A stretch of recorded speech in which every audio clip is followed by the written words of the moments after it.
Ысырапыл соғысы аяқталғанына 9 мамыр күні 75 жыл толады.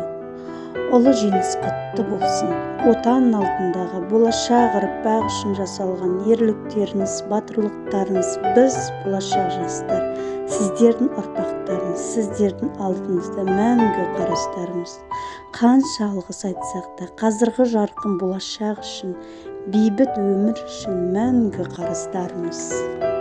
Ұлы Отан соғысында Кеңес одағының батырлары Мәншүк Мәмбетов, Әлия Молдағұлова, Бауыржан Момышұлы, тағы да басқа белгісіз жауынгер батырлары неміс фашистермен майданда бетпе-бет келіп соғысқан күндеріңізді біз жастар мәңгі есімізде сақтап бас иеміз.